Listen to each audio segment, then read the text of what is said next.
Pemirsa, kebakaran rumah warga di Desa Timang Gajah, Kecamatan Gajah Putih, Bener Meriah pada Senin pagi dini hari tadi mengakibatkan seorang kepala sekolah dasar negeri Timang Gajah meninggal dunia karena terjebak dalam kobaran api saat ingin menyelamatkan dokumen miliknya. Kebakaran, Bapak Bantasam rumahnya, diperkirakan dia apa di dalam ya Allah. Kebakaran rumah warga terjadi di Desa Timang Gajah, Kecamatan Gajah Putih, Kabupaten Bener Meriah, sekitar pukul 1 dini hari. Kobaran api yang begitu besar dengan mudah membakar material rumah yang sebagian bermaterial kayu. Sebanyak 2 unit pemadam kebakaran dikerahkan BPBD setempat untuk memadamkan api tidak menyebar ke rumah lain yang berpemukiman padat penduduk di desa tersebut. Dalam musibah ini, 1 orang dinyatakan meninggal dunia atas nama Batam Syah, pemilik rumah yang juga merupakan kepala sekolah di desa setempat. Korban terjebak dalam kobaran api saat hendak menyelamatkan surat berharga dari dalam rumah, sedangkan keluarga lainnya selamat dari musibah itu. Tidak ada barang lain yang dapat diselamatkan dari kejadian ini karena kobaran api dengan mudah membesar serta menghanguskan rumah beserta isinya, termasuk 4 unit kendaraan roda 2 dan 1 unit mobil. 1:10 kami mendengar teriakan dari seorang ibu dan anak.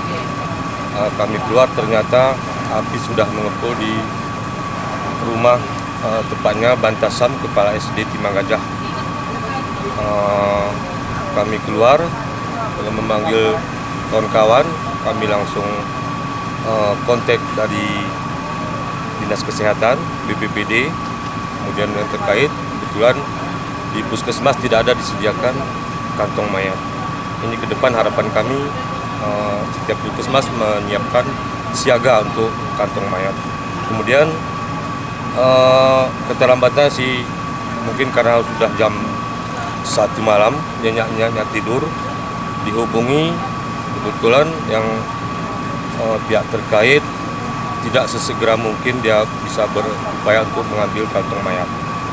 Ini mungkin karena keterbatasan kantong di Bener Meriah dan persediaan di instansi terkait, sehingga terjadi seperti ini, sehingga mencapai 1,5 jam kita menunggu kantong mayat. Warga desa sempat berang dengan petugas kesehatan karena tidak membawa kantong jenazah.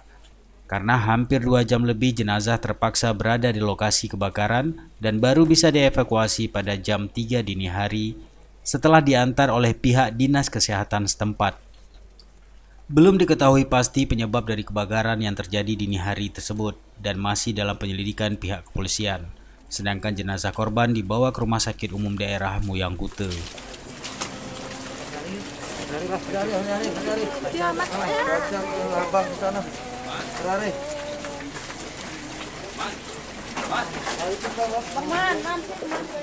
Dari Bener Meriah, Tim Liputan Aceh TV melaporkan.